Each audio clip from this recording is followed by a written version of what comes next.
السلام علیکم ورحمۃ اللہ وبرکاتہ۔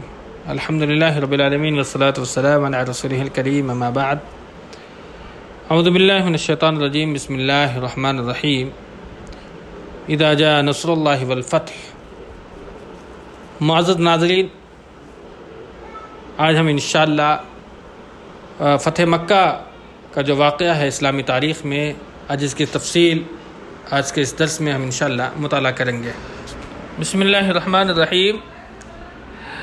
علامہ امام ابن قیم لکھتے ہیں کہ یہ وہ فتح اعظم ہے جس کے ذریعہ اللہ تعالی نے اپنے دین کو، اپنے رسول کو، اپنے لشکر کو اور اپنے امانت دار گروہ کو عزت بخشی، اور اپنے شہر کو اور اپنے گھر کو، جسے دنیا والوں کے لیے ذریعہ ہدایت بنایا ہے، کفار و مشرکین کے ہاتھوں سے چھٹکارا دلایا۔ اس فتح سے آسمان والوں کے اندر خوشی کی لہر دوڑ گئی، اور اس کی وجہ سے لوگ اللہ کے دین میں فوج در فوج داخل ہوئے، اور وہ زمین کا چہرہ روشنی اور چمک دمک سے جگمگا اٹھا۔ اس غزوے کا سبب صلح حدیبیہ کے ذکر میں آ چکا ہے کہ اس معاہدے کی ایک دفعہ یعنی ایک قانون یہ بھی تھا کہ جو کوئی محمد صلی اللہ علیہ وسلم کے عہد و پیمان میں داخل ہونا چاہے وہ داخل ہو سکتا ہے، اور جو کوئی قریش کے عہد و پیمان میں داخل ہونا چاہے داخل ہو سکتا ہے، اور جو قبیلہ جس فریق کے ساتھ شامل ہوگا اس فریق کا حصہ سمجھا جائے گا۔ لہذا ایسا کوئی قبیلہ اگر کسی حملے یا زیادتی کا شکار ہوگا تو یہ خود اس فریق پر حملہ اور زیادتی تصور کی جائے گی۔ اس دفعہ کے تحت بنو خزاعہ یہ نبی صلی اللہ علیہ وسلم کے عہد و پیمان میں داخل ہو چکے تھے، اور بنو بکر یہ قریش کے عہد و پیمان میں داخل ہو گئے۔ اس طرح دونوں قبیلے ایک دوسرے سے مامون اور بے خطر ہو گئے، یعنی اپنے آپ کو محفوظ بنا لیا۔ لیکن چونکہ ان دونوں قبیلوں میں دور جاہلیت سے دشمنی اور کشاکش چلی آ رہی تھی، اس لیے جب اسلام کی آمد ہوئی اور جب صلح حدیبیہ ہو گئی اور دونوں فریق ایک دوسرے سے مکمل طور پر مطمئن ہو گئے، تو بنو بکر نے اس موقع کو غنیمت سمجھ کر کے چاہا کہ بنو خزاعہ سے اپنا پرانا بدلہ چکتا کر لیں، اس لیے کہ بنو خزاعہ بنو بکر کی طرف سے مکمل طور پر مطمئن ہو چکا تھا کہ اب اس کی طرف سے ہمارے اوپر کوئی بھی حملہ نہیں ہوگا۔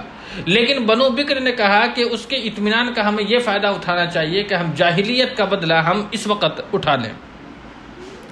چنانچہ نوفل ابن معاویہ دیلی نے بنو بکر کی ایک جماعت ساتھ لے کر شعبان سن 8 ہجری میں بنو خزاعہ پر رات کی تاریکی میں حملہ کر دیا۔ اس وقت بنو خزاعہ وطیر نامی ایک چشمے پر خیمہ زن تھے۔ اس کے حملہ کی وجہ سے ان کے متعدد لوگ مارے گئے، زخمی ہوئے، کچھ جھڑپ ہوئی، لڑائی بھی ہوئی۔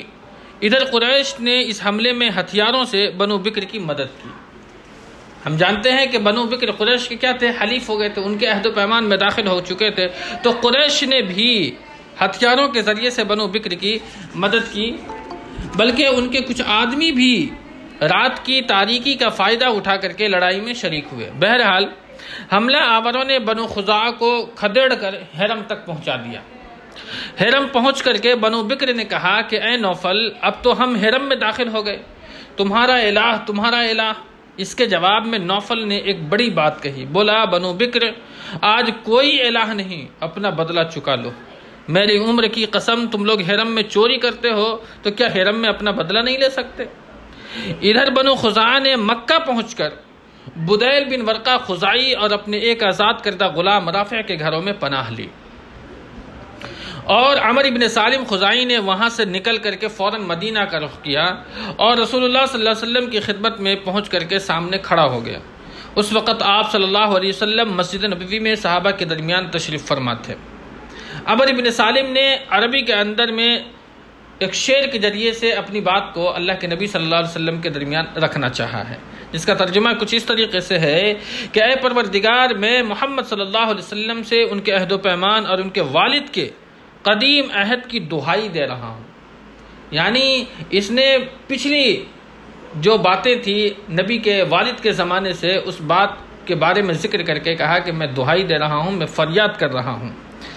اشارہ اس وعدے کی طرف ہے کہ جو بنو خزاعہ اور بنو ہاشم کے درمیان عبد المطلب کے زمانے سے چلا رہا تھا، اس کا ذکر بھی کتاب کی ابتدا میں گزر چکا ہے۔ اس نے کہا کہ میں محمد صلی اللہ علیہ وسلم سے ان کے عہد اور ان کے والد کے قدیم عہد کی دہائی دے رہا ہوں، آپ لوگ اولاد تھے اور ہم جننے والے۔ یہ الفاظ بڑا عجیب ہے، اشارہ اس بات کی طرف ہے کہ عبد مناف کی جو ماں تھی، یعنی کہ قصی کی جو بیوی تھی حی بن خزاعہ، یہ قبیلہ خزاعہ سے تعلق رکھتی تھی، اس لیے پورا خاندان نبوت بنو خزاعہ کا ٹھہرا تھا۔ اس لیے یہاں جملہ ہے کہ آپ لوگ اولاد تھے اور ہم جننے والے تھے، یعنی کہ آپ کی جو نسل ہے وہ قبیلہ بنو خزاعہ سے تعلق رکھتی ہے۔ پھر ہم نے آپ کی تابعداری اختیار کی اور کبھی دستکش نہ ہوئے۔ اللہ آپ کو ہدایت دے، آپ پر زور مدد کیجیے اور اللہ کے پرزور مدد کیجیے، اور اللہ کے بندوں کو پکاریے، وہ مدد کو آئیں گے جن میں اللہ کے رسول ہوں گے، ہتھیار پوش اور چڑھے ہوئے چودھویں کے چاند کی طرح گورے اور خوبصورت۔ اگر ان پر ظلم اور ان کی توہین کی جائے تو چہرہ تمتما اٹھتا ہے۔ آپ صلی اللہ علیہ وسلم ایک ایسے لشکر جرار کے اندر تشریف لائیں گے جو جھاگ بھرے سمندر کی طرح تلاطم خیز ہوگا۔ یقیناً قریش نے آپ کے عہد کی خلاف ورزی کی ہے اور آپ کا پختہ پیمان توڑ دیا ہے۔ انہوں نے میرے لیے کدا میں گھات لگائی، کدا بھی ایک جگہ کا نام ہے، اور یہ سمجھا کہ میں کسی کو مدد کے لیے نہ پکاروں گا، حالانکہ وہ بڑے ذلیل اور تعداد میں بڑے قلیل ہیں۔ انہوں نے وتیر پر رات میں حملہ کیا اور ہمیں رکوع و سجود کی حالت میں قتل کیا، یعنی کہ انہوں نے یہ باور کرانا چاہا کہ ہم بھی مسلمان تھے اور ہمیں قتل کر دیا گیا ہے، اس لیے آپ قریش اور بنو بکر کے خلاف ہماری مدد کیجیے۔ اللہ کے نبی صلی اللہ علیہ وسلم نے فرمایا کہ اے عمر بن سالم، تیری مدد کی گئی۔ اس کے بعد آسمان سے بادل کا ایک ٹکڑا دکھائی پڑا۔ آپ صلی اللہ علیہ وسلم نے فرمایا کہ یہ بادل بنو کعب کی مدد کی بشارت سے دمک رہا ہے۔ اس کے بعد بدیل بن ورقہ خزاعی کی سرکردگی میں بنو خزاعہ کی ایک جماعت مدینہ آئی اور رسول اللہ صلی اللہ علیہ وسلم کو بتلایا کہ کون سے لوگ مارے گئے اور کس طرح قریش نے بنو بکر کی مدد کی۔ اس کے بعد یہ لوگ پھر مکہ واپس چلے گئے۔ اب ظاہر سی بات ہے کہ صلح حدیبیہ کے وقت میں قریش سے اور مسلمانوں کے درمیان صلح ہو چکی تھی، لیکن بنو بکر کی مدد کر کے قریش نے صلح کو توڑ دیا۔ اب جب قریش نے صلح کو توڑ دیا تو اب پھر سے مسلمان آزاد ہو گئے کہ قریش کی طرف حملہ آور ہو سکے، لیکن ابو سفیان کو یہ خطرہ لاحق ہوا کہ مسلمان چونکہ اس وقت بڑا مضبوط ہے، اگر وہ حملہ کر دے تو پھر ہم کہیں کے نہیں رہیں گے۔ تو صلح کو پھر سے جاری رکھنے کے لیے ابو سفیان اللہ کے نبی صلی اللہ علیہ وسلم کی خدمت میں حاضر ہوتا ہے۔ اس کی تفصیل میں آپ کے درمیان کرتا ہوں۔ تجدید صلح کے لیے ابو سفیان مدینہ میں، صلح توڑ چکا تھا لیکن اب اس کو رینیو کرنے کے لیے یہ پھر مدینہ آتا ہے۔ اس میں کوئی شبہ نہیں کہ قریش اور ان کے حلیفوں نے جو کچھ بھی کیا تھا وہ کھلی ہوئی بدعہدی تھی اور مکمل طور پر صریح پیمان شکنی تھی جس کی کوئی وجہ جواز نہ تھی۔ اس لیے خود قریش کو بھی اپنی بدعہدی کا بہت جلد احساس ہو گیا اور انہوں نے اس انجام کی سنگینی کو مد نظر رکھتے ہوئے فوراً ایک مجلس مشاورت قائم کی جس میں یہ طے کیا گیا کہ وہ اپنے سپہ سالار یعنی کہ ابو سفیان کو اپنا نمائندہ بنا کر تجدید صلح کے لیے مدینہ روانہ کر دیں۔ ادھر اللہ کے نبی صلی اللہ علیہ وسلم نے صحابہ کرام کو بتایا کہ یہ قریش اپنی بدعہدی یعنی اپنی اس عہد شکنی کے بعد اب کیا کرنے والے ہیں۔ چنانچہ آپ نے فرمایا کہ گویا کہ میں ابو سفیان کو دیکھ رہا ہوں۔ یہ نبی صلی اللہ علیہ وسلم کی طرف سے ایک معجزہ ہے، اللہ کی طرف سے نبی کو ایک معجزاتی طور پر یہ چیز دکھلایا گیا۔ آپ نے فرمایا ہے کہ میں ابو سفیان کو دیکھ رہا ہوں کہ وہ عہد کو پھر سے پختہ کرنے اور مدت صلح کو بڑھانے کے لیے آ گیا ہے۔ ادھر ابو سفیان طے شدہ قرارداد کے مطابق روانہ ہو کر کے اسفان پہنچا تو بدیل بن ورقہ سے ملاقات ہو گئی۔ بدیل مدینہ سے مکہ واپس آ رہا تھا۔ ابو سفیان سمجھ گیا کہ نبی کے پاس سے ہو کر کے آ رہا۔ پوچھا بدیل کہاں سے آ رہے ہو؟ تو بدیل نے کہا کہ میں خزاعہ کے ہمراہ اس ساحل اور وادی میں گیا تھا۔ پوچھا کیا تم محمد صلی اللہ علیہ وسلم کے پاس نہیں گئے تھے؟ اس نے کہہ دیا کہ میں نہیں گیا تھا۔ مگر جب بدیل مکہ کی طرف روانہ ہو گیا تو ابو سفیان کی دور اندیشی دیکھیے۔ ابو سفیان سمجھ گیا کہ یہ نبی کے پاس سے ہی آ رہا ہے۔ ابو سفیان نے اپنے دل میں کہا کہ اگر وہ مدینہ گیا تھا تو وہاں اپنے اونٹ کو گٹھلی کا چارہ کھلایا ہوگا، اس لیے ابو سفیان اس جگہ گیا جہاں بدیل نے اپنا اونٹ باندھ رکھا تھا اور اس کی مینگنی لے کر کے جب اسے توڑا تو اس میں کھجور کی گٹھلی نظر آئی۔ تو ابو سفیان نے کہا کہ خدا کی قسم کھا کر کے میں کہتا ہوں کہ بدیل محمد صلی اللہ علیہ وسلم کے پاس ہو کر کے آیا ہے۔ بہرحال ابو سفیان مدینہ پہنچا اور سب سے پہلے اپنی صاحبزادی ام المؤمنین حضرت ام حبیبہ، یہ نبی صلی اللہ علیہ وسلم کی بیوی ام حبیبہ کے گھر گیا۔ جب رسول اللہ صلی اللہ علیہ وسلم کے بستر پر بیٹھنا چاہا تو حضرت حبیبہ نے بستر کو لپیٹ دیا۔ ابو سفیان نے کہا کہ بیٹی تم نے اس بستر کو میرے لائق نہیں سمجھا یا مجھے اس بستر کے لائق نہیں سمجھا؟ تو اس وقت ام حبیبہ نے فرمایا رضی اللہ تعالی عنہا کہ یہ رسول اللہ صلی اللہ علیہ وسلم کا بستر ہے اور آپ ناپاک اور مشرک آدمی ہیں، اس لیے آپ اس بستر کے لائق نہیں ہیں۔ ابو سفیان کہنے لگا کہ خدا کی قسم میرے بعد تمہیں شر پہنچ گیا ہے، برائی پہنچ گئی ہے تمہارے اندر میں۔ پھر وہاں سے ابو سفیان نکلا کہ آپ بیٹی سے کیا مدد کی درخواست کریں، جب وہ نبی کے بستر پر مجھے بیٹھنے کے لیے پسند نہیں کر پا رہی ہے تو وہ ہمارے تعلق سے نبی سے کیسے مدد کی اپیل کر سکتی ہیں۔ ابو سفیان فوراً وہاں سے نکل کر اللہ کے نبی صلی اللہ علیہ وسلم کے پاس گیا، آپ سے گفتگو کی۔ آپ صلی اللہ علیہ وسلم نے اسے کوئی جواب نہیں دیا۔ اس کے بعد ابو بکر رضی اللہ تعالیٰ عنہ کے پاس گیا اور ان سے کہا کہ وہ رسول سے گفتگو کریں۔ انہوں نے کہا میں ایسا نہیں کر سکتا۔ اس کے بعد پھر وہ عمر ابن خطاب کے پاس گیا، ان سے بات کی۔ انہوں نے کہا کہ بھلا تم لوگوں کے لیے رسول سے میں سفارش کروں گا؟ خدا کی قسم اگر مجھے لکڑی کے ٹکڑے کے سوا کچھ بھی حاصل نہ ہو میں اسی کے ذریعے سے تم سے جہاد کر دوں گا۔ اس کے بعد وہ حضرت علی ابن ابی طالب کے پاس پہنچا، وہاں حضرت فاطمہ رضی اللہ تعالی عنہا بھی تھیں اور حضرت حسن بھی موجود تھے جو کہ ابھی چھوٹے چھوٹے بچے تھے اور یہ سب گھٹنوں کے بل چل رہے تھے۔ ابو سفیان نے کہا کہ اے علی میرے ساتھ تمہارا سب سے گہرا اور نسبی تعلق ہے۔ ہم جانتے ہیں کہ ابو سفیان کے والد کا نام حارث تھا اور حارث اللہ کے رسول صلی اللہ علیہ وسلم کے چچا تھے، چونکہ آپ کے والد محترم یعنی کہ عبداللہ کے بھائی حارث تھے، تو نسبی تعلق گہرا تھا۔ اس لیے ابو سفیان نے اپنے نسب کا حوالہ دیا اور کہا کہ میں ایک ضرورت سے آیا ہوں، ایسا نہ ہو کہ جس طرح میں نامراد آیا اسی طریقے سے میں مدینہ سے نامراد واپس چلا جاؤں، تم میرے لیے محمد صلی اللہ علیہ وسلم سے سفارش کر دو۔ حضرت علی نے کہا ابو سفیان تجھ پر افسوس ہے، نبی صلی اللہ علیہ وسلم نے ایک بات کا جب ارادہ کر لیا ہے ہم اس کے بارے میں اللہ کے رسول صلی اللہ علیہ وسلم سے کوئی بات نہیں کر سکتے۔ اس کے بعد وہ حضرت فاطمہ کی طرف متوجہ ہوا اور بولا آپ کیا کر سکتی ہیں کہ آپ اپنے اس بیٹے کو حکم دے کہ وہ لوگوں کے درمیان پناہ دینے کا اعلان کر کے ہمیشہ کے لیے عرب کا سردار ہو جائے۔ یہ حضرت حسن کی طرف اشارہ ہے۔ حضرت فاطمہ نے کہا کہ واللہ میرا یہ بیٹا اس درجہ کو نہیں پہنچا کہ لوگوں کے درمیان پناہ دینے کا اعلان کر سکے، اور رسول اللہ صلی اللہ علیہ وسلم کے ہوتے ہوئے کوئی پناہ تمہیں نہیں دے سکتا۔ ان کوششوں اور ناکامیوں کے بعد ابو سفیان کی آنکھوں کے سامنے دنیا بالکل اندھیری ہو گئی، تاریک ہو گئی۔ اس نے حضرت علی ابن ابی طالب سے سخت گھبراہٹ، کشمکش اور مایوسی اور نا امیدی کی حالت میں کہا ابو الحسن میں دیکھتا ہوں کہ معاملات نہایت ہی سنگین ہیں، لہذا اب تمہیں مجھے کوئی ایسا راستہ دکھانا ہے جہاں مجھے اطمینان حاصل ہو سکے۔ حضرت علی نے کہا کہ خدا کی قسم میں تمہارے لیے کوئی بھی ایسا کام نہیں دیکھتا ہوں جو تمہارے کار آمد ہو، البتہ تم بنو کنانہ کے سردار ہو، لہذا کھڑے ہو کر کے لوگوں کے درمیان امان کا اعلان کر دو، اس کے بعد اپنی سرزمین میں واپس چلے جاؤ۔ ابو سفیان نے کہا کیا تمہارا خیال ہے کہ یہ میرے لیے کچھ کارآمد ہوگا؟ حضرت علی نے کہا کہ نہیں، خدا کی قسم میں اسے کارآمد تو نہیں سمجھتا، لیکن اس کے علاوہ کوئی صورت بھی تمہارے پاس موجود نہیں ہے۔ اس کے بعد ابو سفیان نے مسجد میں کھڑے ہو کر کے اعلان کیا کہ میں لوگوں کے درمیان امان کا اعلان کر رہا ہوں، پھر اپنے اونٹ پر سوار ہو کر مکہ چلا گیا۔ قریش کے پاس پہنچا تو وہ لوگ پوچھنے لگے پیچھے کا کیا حال ہے۔ ابو سفیان نے کہا کہ میں محمد صلی اللہ علیہ وسلم کے پاس گیا، بات کی، وہاں سے کوئی جواب نہیں ملا۔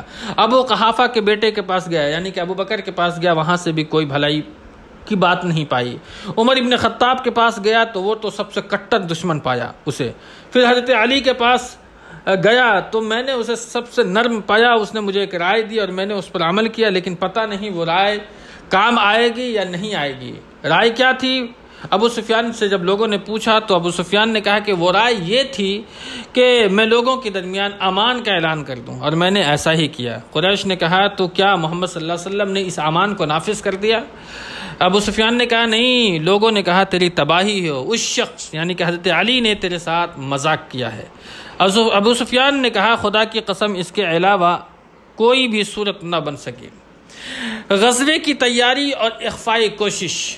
اللہ کے رسول صلی اللہ علیہ وسلم فتح مکہ کے لیے جب اپنی جماعت تیار کر رہے تھے جنگ کے لیے، تو آپ اسے چپکے کرنا چاہ رہے تھے، یعنی کہ اسے پوشیدہ رکھتے ہوئے، تاکہ یہ کسی کو نہ پتہ چل سکے کہ میں مکہ کو فتح کرنے کی یا مکہ کی طرف لڑنے کے لیے ایک فوج تیار کر رہا ہوں۔ لیکن یہ بھی بات تھی کہ ہو سکتا ہے کہ مکہ والوں کو اس بارے میں خبر ہو جائے تو مکہ والے فوراً تیار ہو جائے، اسی لیے اللہ کے نبی صلی اللہ علیہ وسلم غزوے کی تیاری کو پوشیدہ رکھنا چاہ رہے تھے۔ طبرانی کی روایت سے معلوم ہوتا ہے کہ نبی صلی اللہ علیہ وسلم نے عہد شکنی کی خبر آنے سے 3 روز پہلے ہی حضرت عائشہ رضی اللہ عنہا کو حکم دیا تھا کہ آپ کا ساز و سامان تیار کر دیں لیکن کسی کو پتہ نہ چلے۔ اس کے بعد حضرت عائشہ رضی اللہ تعالی عنہا کے پاس ابوبکر صدیق تشریف لائے تو پوچھا، بیٹی یہ کیسی تیاری ہے؟ انہوں نے کہا کہ واللہ مجھے معلوم نہیں۔ حضرت ابوبکر صدیق نے کہا، یہ بنو اسود یعنی کہ رومیوں سے جنگ کا وقت نہیں ہے، پھر رسول اللہ صلی اللہ علیہ وسلم کا کدھر کا ارادہ ہے؟ حضرت عائشہ فرماتی ہیں کہ اللہ کی قسم مجھے معلوم نہیں۔ تیسرے روز علی الصباح عمر ابن سالم خزائی 40 سواروں کو لے کر پہنچ گیا اور یا رب انی ناشد محمدا، یہ شعر ہے، یہ شعر کہتے ہوئے داخل ہوا تو لوگوں کو معلوم ہوا کہ قریش نے جو بدعہدی کی ہے، عہد شکنی کی ہے، اس کے بعد جب بدیل آیا پھر ابو سفیان آیا تو لوگوں کو حالات کا ٹھیک علم ہو گیا۔ اس کے بعد نبی صلی اللہ علیہ وسلم نے تیاری کا حکم دیتے ہوئے بتلایا کہ مکہ چلنا ہے، اور ساتھ ہی اللہ کے نبی نے دعا فرمائی کہ اے اللہ جاسوسوں اور خبروں کو قریش تک پہنچنے سے روک اور پکڑ لے تاکہ ہم ان علاقے میں ان کے سر پر ایک دم جا کر کے حملہ آور ہو جائے۔ کمال اخفاء اور رازداری کی غرض سے رسول اللہ صلی اللہ علیہ وسلم نے شروع رمضان کے مہینے سن 8 ہجری میں حضرت ابو قتادہ بن ربعی کی قیادت میں 8 آدمیوں کا ایک سریہ بطن عظم کی طرف روانہ فرمایا تھا۔ یہ مقام ذیخشب اور ذیل مردہ کے درمیان مدینہ سے تقریباً 36 میل یعنی کہ 36 میل کے فاصلے پر واقع ہے۔ نبی صلی اللہ علیہ وسلم کا اس سریہ کو بھیجنے کا مقصد یہ تھا کہ سمجھنے والا یہ سمجھے کہ آپ اس علاقے کا رخ کریں گے اور یہی خبریں ادھر ادھر پھیلا دی جائیں، لیکن یہ سریہ تو نبی صلی اللہ علیہ وسلم نے مقررہ مقام پر پہنچانا تھا جہاں مکہ جانا تھا، لیکن یہ سریہ جب اپنے مقررہ مقام پر پہنچ گیا تو اسے خبر ملی کہ نبی صلی اللہ علیہ وسلم مکہ کے لیے روانہ ہو چکے ہیں، چنانچہ یہ بھی آپ سے جا ملا۔ محترم ناظرین، یہی وہ سریہ ہے جہاں ایک واقعہ درپیش ہوا کہ جس میں محلم کی ملاقات عامر ابن ازبط سے ہوئی تھی، تو عامر نے اسلامی دستور کے مطابق انہیں سلام کیا، لیکن محلم بن جثامہ نے سابقہ رنجش کی بنیاد پر اسے قتل کر دیا اور اس کے اونٹ اور سامان پر قبضہ کر لیا۔ اس پر اللہ رب العالمین نے سورہ نساء کی آیت کریمہ تلاوت نازل فرمائی، وَلَا تَقُولُوا لِمَنْ أَلْقَى إِلَيْكُمُ السَّلَامَ لَسْتَ مُؤْمِنًا، یعنی جو تم سے سلام کرے اسے یہ نہ کہو کہ تو مومن نہیں ہے۔ سلام کرنا گویا اس بات کی علامت ہے کہ وہ شخص مومن ہے۔ اس کے بعد صحابہ کرام کو محلم کو رسول اللہ صلی اللہ علیہ وسلم کے پاس لے آئے تاکہ آپ اس کے لیے دعائے مغفرت کر دیں، لیکن جب محلم آپ کے سامنے حاضر ہوا تو پھر آپ صلی اللہ علیہ وسلم نے 3 بار فرمایا کہ اے اللہ تو محلم کو نہ بخش، اے اللہ نہ بخش، اے اللہ نہ بخش، یعنی کہ 3 مرتبہ آپ نے ان کے لیے بد دعا فرمائی تھی۔ لیکن بعد میں ابن اسحاق کی روایت کے مطابق پتہ چلتا ہے کہ اللہ کے رسول صلی اللہ علیہ وسلم نے بعد میں پھر ان کے لیے مغفرت کی دعا کر دی تھی۔ بہرحال ادھر حاتب ابن ابی بلتع رضی اللہ تعالیٰ عنہ، محترم ناظرین، یہ بدری صحابی ہیں اور انہوں نے قریش کو ایک خط لکھ کر کے یہ خبر بھیجی کہ نبی صلی اللہ علیہ وسلم تمہارے اوپر حملہ کرنے والے ہیں۔ انہوں نے یہ رقعہ ایک عورت کو دیا اور اسے قریش تک پہنچانے پر معاوضہ رکھا تھا۔ عورت سر کی چوٹی میں رقعہ چھپا کر کے یعنی کہ خط چھپا کر کے وہاں سے روانہ ہو گئے، لیکن نبی صلی اللہ علیہ وسلم کو جبریل کے ذریعے سے اللہ رب العالمین نے اس بات کی خبر بھیج دی۔ حاتب کی اس حرکت کی خبر اللہ کی طرف سے آ گئی۔ آپ صلی اللہ علیہ وسلم نے حضرت علی مقداد اور حضرت زبیر اور حضرت ابو مرثد غنوی رضی اللہ تعالی عنہم کو یہ کہہ کر کے بھیجا کہ جاؤ روضہ خاخ پہنچو، وہاں ایک ہودج نشی عورت ملے گی جس کے پاس قریش کے نام ایک خط ہوگا۔ یہ حضرات گھوڑوں پر سوار تیزی سے وہاں سے روانہ ہوئے، وہاں پہنچے تو واقعتاً ایک عورت موجود تھی۔ اس سے کہا نیچے اترے، وہ نیچے اترے اور پوچھا کیا تمہارے پاس کوئی خط ہے؟ اس نے کہا کہ میرے پاس کوئی خط نہیں۔ انہوں نے اس کے کجاوے کی تلاشی لی لیکن کچھ بھی نہیں ملا۔ اس پر حضرت علی نے غصے سے کہا کہ میں خدا کی قسم کھا کر کے کہتا ہوں کہ نہ رسول اللہ صلی اللہ علیہ وسلم نے جھوٹ کہا ہے نہ ہی ہم جھوٹ کہہ رہے ہیں، تم یا تو خط نکالو یا ہم تمہیں ننگا کر دیں گے۔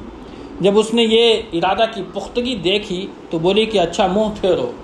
پھر جب صحابہ نے منہ پھیرا تو اس نے چوٹی کھول کر خط نکالا اور اس خط کو حوالہ کر دیا۔ یہ لوگ خط لے کر کے اللہ کے نبی صلی اللہ علیہ وسلم کے پاس پہنچے تو دیکھا کہ اس میں تحریر تھا کہ حاطب بن ابی بلتہ کی طرف سے قریش کی جانب۔ پھر قریش کو نبی صلی اللہ علیہ وسلم کے روانگی کی خبر دی تھی۔ ایک روایت کے اندر میں یہ بھی آتا ہے کہ اس میں لکھا ہوا تھا کہ اے جماعت قریش، رسول اللہ صلی اللہ علیہ وسلم تمہارے پاس رات جیسا سیل رواں کی طرح بڑھتا ہوا لشکر لے کر کے آ رہے ہیں، اور بخدا اگر وہ تنہا بھی تمہارے پاس آ جائیں تو اللہ ان کی مدد کرے گا اور ان سے اپنا وعدہ پورا کرے گا، لہذا تم لوگ اپنے متعلق سوچ لو، والسلام۔ یہ روایت کے اندر آتا ہے۔ بہرحال رسول اللہ صلی اللہ علیہ وسلم نے حضرت حاطب کو بلا کر کے پوچھا کہ حاطب یہ کیا معاملہ ہے؟ انہوں نے کہا کہ اے رسول میرے خلاف جلدی نہ فرمائیں، خدا کی قسم اللہ اور اس کے رسول پر میرا ایمان ہے، میں نہ تو مرتد ہوا ہوں اور نہ ہی مجھ میں کوئی تبدیلی آئی ہے۔ یہ بات صرف اتنی ہے کہ میں خود قریش کا آدمی نہیں، البتہ ان میں چپکا ہوا تھا، میرے اہل و عیال اور بال بچے وہی ہیں، لیکن قریش سے میری کوئی قرابت نہیں کہ وہ میرے بال بچوں کی حفاظت کر سکے۔ اس کے برخلاف دوسرے لوگ جو آپ کے ساتھ ہیں وہاں ان کے قرابت دار ہیں جو ان کی حفاظت کریں گے، اس لیے جب مجھے یہ چیز حاصل نہ تھی تو میں نے چاہا کہ ان پر ایک احسان کر دوں جس کے بدلے میں وہ میرے قرابت داروں کی حفاظت کریں۔ محترم ناظرین، اس واقعہ سے آپ کو پتہ چل سکتا ہے کہ حاطب ابن بلتہ رضی اللہ تعالی عنہ کی کچھ رشتہ دار وہاں موجود تھے، بال بچے جو بھی رشتہ دار تھے، اور وہاں ان کے کوئی دوسرے رشتہ دار نہیں تھے جو ان کی حفاظت کر سکے۔ اس وجہ سے حاطب ابن ابی بلتہ نے قریش کی طرف یہ احسان کرنا چاہا تاکہ قریش میرے بال بچوں کی حفاظت کا ذمہ لے لیں۔ اس وجہ سے حاطب ابن بلتہ رضی اللہ تعالیٰ عنہ نے یہ رخ روانہ فرمایا تھا۔ البتہ حضرت حاطب ابن ابی بلتہ کے دل کے اندر میں کسی بھی قسم کا کوئی شک ایمان کے تعلق سے موجود نہیں تھا، یہ ہمیشہ آپ اپنے ذہن میں بیٹھائے رکھیں۔ لیکن اس معاملے کو سن کر کے حضرت عمر ابن خطاب نے کہا کہ اللہ کے رسول صلی اللہ علیہ وسلم مجھے آپ چھوڑ دیجئے، میں اس کی گردن مار دوں، کیونکہ اس نے اللہ اور اس کے رسول کے ساتھ خیانت کی ہے، یہ شخص منافق ہو گیا ہے۔ اللہ کے نبی نے فرمایا کہ دیکھو یہ جنگ بدر میں حاضر ہو چکا ہے، اور عمر تمہیں کیا پتا، ہو سکتا ہے اللہ نے اہل بدر کو دیکھ کر کہا ہو کہ تم لوگ جو چاہو کرو، میں نے تمہیں بخش دیا ہے۔ یہ سن کر کے پھر حضرت عمر رضی اللہ تعالی عنہ کی آنکھیں اشکبار ہو گئی اور انہوں نے کہا کہ اللہ اور اس کے رسول بہتر جانتے ہیں۔ اس طریقے سے اللہ نے جاسوسوں کو پکڑا اور مسلمانوں کی جنگی تیاریوں کی کوئی خبر قریش تک نہ پہنچ سکی۔ اسلامی لشکر مکہ کی راہ میں 10 رمضان المبارک سن 8 ہجری کو اللہ کے رسول صلی اللہ علیہ وسلم نے مدینہ چھوڑ کر مکے کا رخ کیا۔ آپ صلی اللہ علیہ وسلم کے ساتھ 10,000 صحابہ تھے۔ مدینہ پر ابو رحم غفاری کی تقرری ہوئی۔ مقام جحفہ میں یا اس سے کچھ اوپر آپ صلی اللہ علیہ وسلم کے چچا حضرت عباس بن عبد المطلب ملے۔ وہ مسلمان ہو کر کے اپنے بال بچوں سمیت ہجرت کرتے ہوئے تشریف لا رہے تھے۔ یہی میں نے آپ کو دوران گفتگو کہا تھا کہ اس فتح مکہ کے دوران بڑے عجیب واقعات بھی رونما ہوئے۔ وہ لوگ ایمان لائے جن کے بارے میں ابھی سوچا بھی نہیں جا سکا تھا۔ جو لوگ اسلام کے کٹر دشمن تھے وہ لوگ بھی اسلام لائے، لیکن حضرت عباس دشمن نہیں تھے۔ آپ نے تو زمانے جاہلیت میں بھی، یعنی کہ مکہ میں رہتے ہوئے بھی آپ کے چچا نے آپ کی مدد فرمائی تھی۔ آپ کو اگر یاد ہو تو بیعت عقبہ ثانیہ کے موقع پر حضرت عباس نے باضابطہ طور پر قبیلہ اوس اور خزرج کے لوگوں سے کہا تھا کہ اگر میرے بھتیجے کو لے جانا چاہتے ہو تو لے جاؤ، لیکن یاد رکھو ان کی عزت پر، ان کی جسمانی قوت پر کسی بھی قسم کا کوئی آنچ نہ آنے پائے۔ تو حضرت عباس نے اس وقت بھی آپ کی مدد کی، لیکن اس وقت ایمان لانے کی غرض سے آپ مکہ سے ہجرت کر کے مدینہ تشریف لا رہے تھے۔ یعنی کہ مقام جحفہ یا پھر اس سے کچھ اوپر جب آپ صلی اللہ علیہ وسلم کے چچا حضرت عباس بن عبد المطلب ملے تو وہ مسلمان ہو کر اپنے بال بچوں سمیت ہجرت کرتے ہوئے تشریف لا رہے تھے۔ پھر ابوا میں آپ کے چچیرے بھائی ابو سفیان ابن حارث، یہ ہیں وہی ابو سفیان جنہوں نے اسلام کو پسپا کرنے کے لیے، نیچا دکھانے کے لیے، مٹانے کے لیے نہ جانے کتنے کام کیے، کتنی جنگیں کی، کتنی تدبیریں اختیار کی، لیکن یہاں معاملہ پانسا بالکل پلٹ چکا ہے۔ آپ صلی اللہ علیہ وسلم کے چچیرے بھائی یعنی کہ ابو سفیان ابن حارث اور پھوپھی زاد بھائی عبداللہ ابن امیہ سے ملاقات ہوتی ہے۔ آپ صلی اللہ علیہ وسلم نے ان دونوں کو دیکھ کر کے منہ پھیر لیا، کیونکہ یہ دونوں نے آپ کو بڑی تکلیف پہنچائی تھی، بڑا اذیت پہنچایا تھا، اور آپ صلی اللہ علیہ وسلم کی بڑی بے ادبی کرتے تھے۔ یہ صورت دیکھ کر حضرت ام سلمہ رضی اللہ تعالی عنہ نے عرض کیا، ایسا نہیں ہونا چاہیے، آپ کے چچیرے بھائی اور پھوپھی زاد بھائی ہی آپ کے یہاں سب سے بدبخت ہو۔ ادھر حضرت علی نے ابو سفیان ابن حارث کو سکھایا، یہ دیکھیں نسبی تعلق ہے، گہرا رشتہ ہے، خاندانی قرابت داری کا ایک معاملہ تھا، آپ نے سکھایا اور بڑی اچھی بات سکھائی۔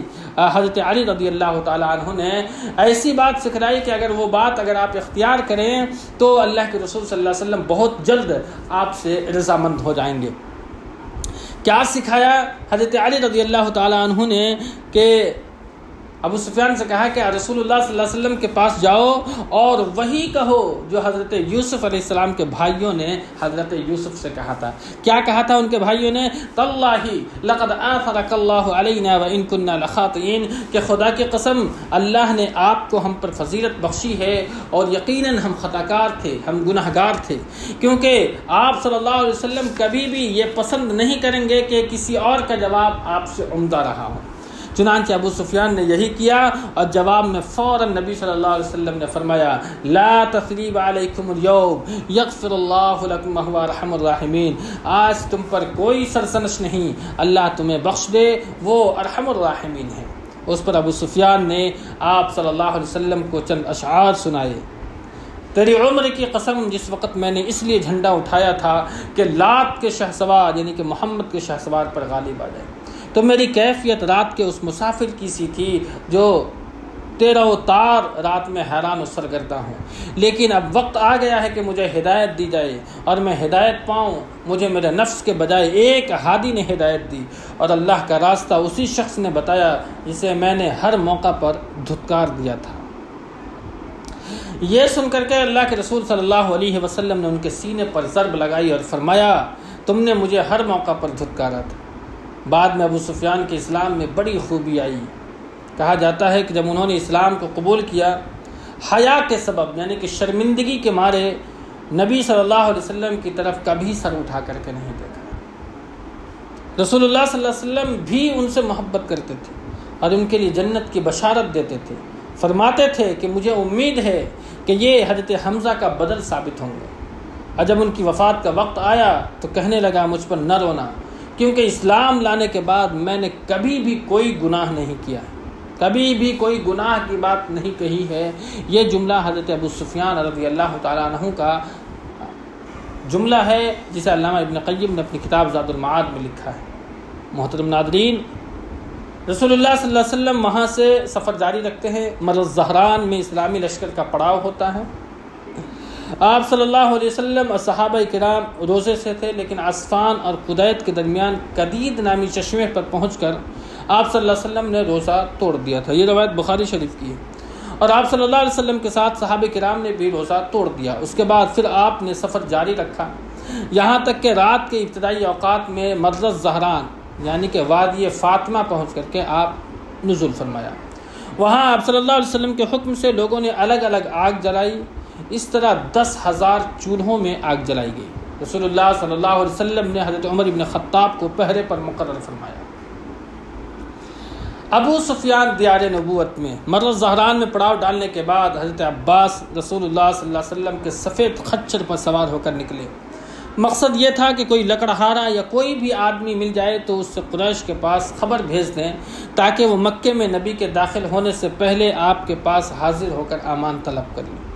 ادھر اللہ تعالیٰ نے قریش پر ساری خبروں کی رسائی روک دی تھی، اس لیے انہیں حالات کا کچھ بھی علم نہیں، البتہ وہ خوف اور اندیشے سے دوچار تھے۔ ابو سفیان باہر جا کر خبروں کا پتہ لگاتا رہتا تھا، چنانچہ اس وقت بھی وہ اور حکیم ابن حزام اور بدیل بن ورقہ خبروں کا پتہ لگانے کی غرض سے نکلے ہوئے تھے۔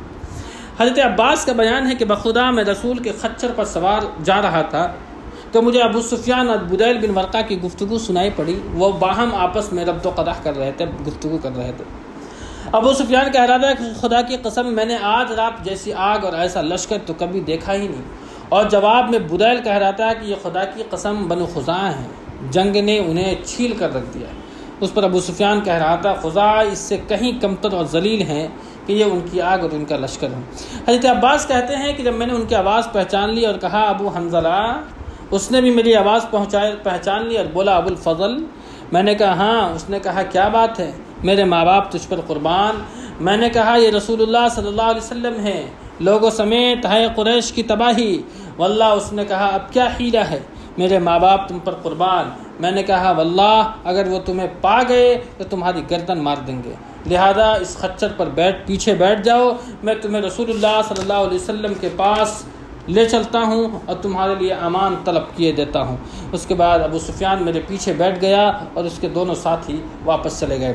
حضرت عباس کہتے ہیں کہ میں ابو سفیان کو لے کر کے چلا، جب کسی الاؤ کے پاس سے گزرتا تو لوگ کہتے کون ہے، مگر جب دیکھتے کہ رسول کا خچر ہے اور میں اس پر سوار ہوں تو کہتے کہ رسول کے چچا ہے اور آپ صلی اللہ علیہ وسلم کے خچر پر ہیں۔ یہاں تک کہ میں عمر ابن خطاب کے الاؤ کے پاس سے گزرا، انہوں نے کہا کون ہے، اٹھ کر میری طرف آئے۔ جب پیچھے ابو سفیان کو دیکھا تو کہنے لگے ابو سفیان اللہ کا دشمن، اللہ کی حمد ہے کہ اس نے بغیر عہد و پیمان کے تجھے ہمارے قابو میں کر دیا۔ اس کے بعد وہ نکل کر رسول اللہ صلی اللہ علیہ وسلم کی طرف دوڑے اور میں نے بھی خچر کو ایڑ لگائی۔ میں آگے بڑھ گیا اور خچر سے کود کر رسول کے پاس جا گھسا۔ اتنے میں عمر ابن خطاب بھی گھس آئے اور بولے اے اللہ کے رسول، یہ ابو سفیان ہے، مجھے اجازت دیجیے کہ میں اس کی گردن مار دوں۔ محترم ناظرین، یہ اسلام لانے سے پہلے کا یہ واقعہ ہے۔ ابھی جو میں نے چند دیر پہلے جو بتائی ہے وہ جب اللہ کے رسول نے انہیں بخش دیا، اس دوران بڑی رد و قدا ہوئی ہے، آگے پیچھے کا معاملہ ہوا ہے، وہ خلاصہ وہاں پر آپ کو بیان کر دیا گیا پیچھے میں، اور اس واقعہ کی تفصیل جو ہے وہ اس وقت آپ کے درمیان رکھی جا رہی ہے۔ ابو سفیان ہے، مجھے اجازت دیجیے میں اس کے گردن مار دوں۔ میں نے کہا اللہ کے رسول صلی اللہ علیہ وسلم، میں نے اسے پناہ دیا۔ یہ حضرت عباس فرماتے ہیں میں نے رسول کے پاس بیٹھ کر آپ کا سر پکڑ لیا اور کہا خدا کی قسم آج رات میرے سوا کوئی اور آپ کس سے سرگوشی نہیں کرے گا۔ جب ابو سفیان کے بارے میں حضرت عمر نے بار بار کہا تو میں نے کہا عمر ٹھہر جاؤ، خدا کی قسم اگر یہ بنی عدی بن کعب کا آدمی ہوتا تو تم ایسی بات نہ کہتے۔ عمر نے کہا عباس ٹھہر جاؤ، خدا کی قسم تمہارا اسلام لانا میرے نزدیک خطاب کے اسلام لانے سے اگر وہ اسلام لاتے زیادہ پسندیدہ ہے، اور اس کی وجہ میرے لیے صرف یہ ہے کہ رسول اللہ صلی اللہ علیہ وسلم کے نزدیک تمہارا اسلام لانا خطاب کے اسلام لانے سے زیادہ پسندیدہ ہے۔ رسول اللہ صلی اللہ علیہ وسلم نے فرمایا عباس اسے یعنی کہ ابو سفیان کو اپنے ڈیرے میں لے جاؤ، صبح میرے پاس لے آنا۔ اس حکم کے مطابق میں اسے ڈیرے میں لے گیا، صبح خدمت نبوی میں حاضر کیا۔ آپ نے اسے دیکھ کر فرمایا ابو سفیان تم پر افسوس، کیا اب بھی تمہارے لیے وقت نہیں آیا کہ تم یہ جان سکو کہ اللہ کے سوا کوئی الہ نہیں؟ ابو سفیان نے کہا میرے ماں باپ آپ پر فدا، آپ کتنے بردبار، کتنے قریب اور کتنے خیش پرور ہیں۔ میں اچھی طرح سمجھ چکا ہوں کہ اگر اللہ کے ساتھ کوئی اور بھی الہ ہوتا تو اب تک میرے کچھ بھی کام آیا ہوتا۔ آپ نے فرمایا ابو سفیان تم پر افسوس، کہ تمہارے لیے اب بھی وقت نہیں آیا کہ تم یہ جان سکو کہ میں اللہ کا رسول ہوں۔ ابو سفیان نے کہا میرے ماں باپ آپ پر قربان ہوں، آپ کس قدر حلیم ہیں، کس قدر قریب ہیں، کس قدر صلہ رحمی کرنے والے ہیں، اس بات کے متعلق تو اب بھی دل میں کچھ نہ کچھ کھٹک ہے۔ اس پر میں نے کہا ارے گردن مارے جانے کی نوبت آنے سے پہلے اسلام قبول کر لو اور یہ شہادت و اقرار کر لو کہ اللہ کے سوا کوئی عبادت کے لائق نہیں اور محمد صلی اللہ علیہ وسلم اللہ کے رسول ہیں۔ اس پر ابو سفیان نے اسلام قبول کر لیا اور حق کی شہادت دی۔ میں نے کہا اللہ کے رسول صلی اللہ علیہ وسلم ابو سفیان اعزاز پسند ہے، لہذا اسے کوئی اعزاز دے دیجئے۔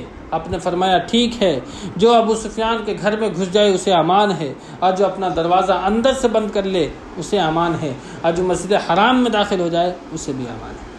اسلامی لشکر مرز زہران سے مکے کی جانب روانہ ہو رہی ہے، یعنی کہ اسی صبح منگل 17 رمضان المبارک سن 8 ہجری کو رسول اللہ صلی اللہ علیہ وسلم مرز زہران سے مکہ روانہ ہوئے، اور حضرت عباس کو حکم دیا کہ ابو سفیان کو وادی کی تنگنائے پہاڑ کے ناکے کے پاس روکے رکھیں۔ تنگنائے پر پہاڑ کے پاس ناکے کے پاس روکے رکھیں تاکہ وہاں سے گزرنے والے خدائی فوجوں کو ابو سفیان دیکھ سکے۔ حضرت عباس نے ایسے ہی کیا، ادھر قبائل نے اپنے فریرے لیے گزر رہے تھے، جب وہاں سے کوئی بھی قبیلہ گزرتا تو ابو سفیان رضی اللہ تعالی عنہ پوچھتے کہ عباس رضی اللہ تعالی عنہ یہ کون لوگ ہیں؟ جواب میں حضرت عباس بطور مثال کہتے کہ بنو سلیم ہیں، تو ابو سفیان کہتے کہ مجھے سلیم سے کیا واسطہ؟ پھر کوئی قبیلہ گزرتا تو ابو سفیان پوچھتا کہ اے عباس یہ کون لوگ ہیں؟ وہ کہتے ہیں مزینہ ہیں۔ ابو سفیان کہتا مجھے مزینہ سے کیا مطلب؟ یہاں تک کہ سارے قبیلے ایک ایک کر کے گزر گئے۔ جب بھی کوئی قبیلہ گزرتا تو ابو سفیان حضرت عباس سے اس کی بابت پوچھتے، اور جب وہ اسے بتاتے تو وہ کہتے کہ مجھے بنی فلاں سے کیا واسطہ؟ یہاں تک کہ اللہ کے رسول صلی اللہ علیہ وسلم اپنے سبز دستے کے جلوں میں تشریف لائے۔ آپ مہاجرین و انصار کے درمیان فروکش تھے۔ یہاں انسانوں کے بجائے صرف لوہے کی باڑ دکھائی پڑ رہی تھی۔ ابو سفیان نے کہا سبحان اللہ، اے عباس یہ کون لوگ ہیں؟ انہوں نے کہا کہ انصار و مہاجرین کے جلوں میں نبی صلی اللہ علیہ وسلم تشریف فرما ہے۔ ابو سفیان نے کہا بھلا ان سے محاذ آرائی کی طاقت کسے ہے؟ اس کے بعد اس نے مزید کہا ابو الفضل تمہارے بھتیجے کی بادشاہت تو واللہ بڑی زبردست ہو گئی۔ حضرت عباس نے کہا ابو سفیان یہ نبوت ہے۔ ابو سفیان نے کہا ہاں اب تو یہی کہا جائے گا۔ اس موقع پر ایک اور واقعہ پیش آیا۔ انصار کا فریرہ حضرت سعد ابن عبادہ رضی اللہ تعالی عنہ کے پاس تھا۔ وہ ابو سفیان کے پاس گزرے تو بولے الیوم یوم الملحمہ الیوم تستحل الحرمہ، آج خونریزی اور مار دھاڑ کا دن ہے، آج حرمت حلال کر لی جائے گی، آج اللہ نے قریش کی ذلت مقدر کر دی ہے۔ اس کے بعد وہاں سے نبی گزرے تو ابو سفیان نے کہا اللہ کے رسول آپ نے وہ بات نہیں سنی جو حضرت سعد نے کہی ہے؟ آپ نے فرمایا سعد نے کیا کہا؟ ابو سفیان نے کہا یہ اور یہ بات کہی۔ یہ سن کر حضرت عثمان عبد الرحمن ابن عوف نے عرض کیا یا رسول اللہ ہمیں خطرہ ہے کہ کہیں سعد قریش کے اندر مار دھاڑ نہ مچا دے۔ رسول اللہ صلی اللہ علیہ وسلم نے فرمایا نہیں، بلکہ آج کا دن وہ دن ہے جس میں کعبہ کی تعظیم کی جائے گی، آج کا دن وہ دن ہے جس میں اللہ قریش کو عزت بخشے گا۔ اس کے بعد آپ صلی اللہ علیہ وسلم نے حضرت سعد کے پاس آدمی بھیج کر جھنڈا ان سے لے لیا اور ان کے صاحبزادے قیس کے حوالے کر دیا۔ گویا جھنڈا حضرت سعد کے ہاتھ سے نہیں نکلا۔ کہا جاتا ہے کہ آپ صلی اللہ علیہ وسلم نے جھنڈا حضرت زبیر کے حوالے کر دیا تھا۔ جب رسول اللہ صلی اللہ علیہ وسلم ابو سفیان کے پاس سے گزر چکے تو حضرت عباس نے ان سے کہا اب دوڑ کر اپنی قوم کے پاس جاؤ۔ اور ابو سفیان تیزی سے مکہ پہنچا، نہایت بلند آواز سے پکارا قریش کے لوگوں یہ محمد صلی اللہ علیہ وسلم ہے، تمہارے پاس اتنا لشکر لے کر کے آئے ہیں، مقابلے کی تاب نہیں، لہذا جو ابو سفیان کے گھر میں گھس جائے اسے امان ہے۔ یہ سن کر اس کی بیوی ہندہ بنت عتبہ اٹھی اور اس کی مونچھ پکڑ کر کے بولی مار ڈالو اس مشک کی طرح چربی سے بھرے پتلی پنڈلیوں والے کو، برا ہو ایسے پیشرو خبر رسا کا۔ ابو سفیان نے کہا تمہاری بربادی ہو، دیکھو تمہاری جانوں کے بارے میں یہ عورت تمہیں دھوکے میں نہ ڈال دے، کیونکہ محمد صلی اللہ علیہ وسلم ایسا لشکر لے کر آئے ہیں جس سے مقابلے کی تاب نہیں، اس لیے جو ابو سفیان کے گھر میں گھس جائے اسے امان ہے۔ لوگوں نے کہا اللہ تجھے مارے، تیرا گھر ہمارے کتنے آدمیوں کے کام آ سکتا ہے؟ ابو سفیان نے کہا اور جو اپنا دروازہ اندر سے بند کر لے اسے بھی امان ہے، جو مسجد حرام میں داخل ہو جائے اسے بھی امان ہے۔ یہ سن کر لوگ اپنے اپنے گھروں میں اور مسجد حرام کی طرف بھاگے، البتہ اپنے کچھ اوباشوں کو لگا دیا اور کہا کہ انہیں ہم آگے کیے دیتے ہیں، اگر قریش کو کامیابی ہوئی تو ہم ان کے ساتھ ہو رہیں گے، اور اگر ان پر ضرب لگی تو ہم سے جو کچھ مطالبہ کیا جائے گا ہم منظور کر لیں گے۔ قریش کے یہ احمق اوباش مسلمانوں سے لڑنے کے لیے اکرمہ ابن ابی جہل، صفوان ابن امیہ، سہیل بن عمر کی کمان میں خندمہ کے اندر جمع ہوئے۔ ان میں بنو بکر کا ایک آدمی حماس بن قیس بھی تھا جو اس سے پہلے ہتھیار ٹھیک ٹھاک کرتا رہتا تھا، جس پر اس کی بیوی نے ایک روز کہا یہ کاہے کی تیاری ہے جو میں دیکھ رہی ہوں؟ اس نے کہا محمد صلی اللہ علیہ وسلم اور اس کے ساتھیوں سے مقابلے کی تیاری ہے۔ اس پر ان کی بیوی نے کہا خدا کی قسم محمد صلی اللہ علیہ وسلم اور اس کے ساتھیوں کے مقابل کوئی چیز نہیں رک سکتی۔ اس نے کہا خدا کی قسم مجھے امید ہے کہ میں ان کے بعض ساتھیوں کو تمہارا خادم بناؤں گا۔ اس کے بعد کہنے لگا اگر وہ آج مد مقابل آ گئے تو میرے لیے کوئی عذر نہ ہوگا۔ یہ مکمل ہتھیار، دراز انی والا نیزہ اور جھٹ سوتی جانے والی 2 دھاری تلوار ہے۔ خندمہ کی لڑائی میں یہ شخص بھی آیا ہوا تھا۔ اسلامی لشکر زی طوا میں اللہ کے رسول صلی اللہ علیہ وسلم مرو زہران سے روانہ ہو کر زی طوا پہنچے۔ اس دوران اللہ کے بخشے ہوئے اعزاز فتح پر فرط تواضع سے آپ نے اپنا سر جھکا رکھا تھا، یہاں تک کہ داڑھی کے بال کجاوے کی لکڑی سے جا لگ رہے تھے۔ ذی طوا میں آپ صلی اللہ علیہ وسلم نے لشکر کی ترتیب و تقسیم فرمائی۔ خالد بن ولید کو داہنے پہلو پر رکھا، اس میں اسلم، سلیم، غفار، مزینہ، جوہینہ اور کچھ دوسرے قبائل عرب تھے، اور حضرت خالد کو حکم دیا کہ وہ مکہ میں نچلے حصے سے داخل ہوں، اور اگر قریش میں سے کوئی بھی آ رہا ہے تو اسے کاٹ کر کے رکھ دے، یہاں تک کہ صفا پر آپ صلی اللہ علیہ وسلم سے آ ملیں۔ حضرت زبیر بن عوام بائیں پہلو پر تھے، ان کے ساتھ رسول اللہ صلی اللہ علیہ وسلم کا فریرہ تھا۔ آپ نے انہیں حکم دیا کہ مکے میں بالائی حصے یعنی کہ قدا سے داخل ہوں، اور ہجون میں آپ صلی اللہ علیہ وسلم کا جھنڈا گاڑ کر آپ صلی اللہ علیہ وسلم کی آمد تک وہیں ٹھہرے رہیں۔ حضرت ابو عبیدہ رضی اللہ تعالیٰ عنہ پیدل چلنے والوں پر مقرر تھے، آپ نے انہیں حکم دیا کہ وہ بطن وادی کا راستہ پکڑے، یہاں تک کہ مکے میں رسول اللہ صلی اللہ علیہ وسلم کے آگے اترے۔ مکہ میں اسلامی لشکر کا داخلہ، محترم ناظرین، ہم یہاں سے انشاءاللہ کل کے درس میں ہم اس کی تفصیل ملاحظہ کریں گے۔ آج یہیں اپنی اس کلاس کا اختتام کرتے ہیں۔ باری تعالیٰ سے دعا کرتے ہیں نبی اللہ رب العالمین ہمیں آپ کو کہنے سننے سے زیادہ عمل کی توفیق بخشے۔ آمین۔ وآخر دعوانا الحمدللہ رب العالمین۔ والسلام علیکم ورحمۃ اللہ وبرکاتہ۔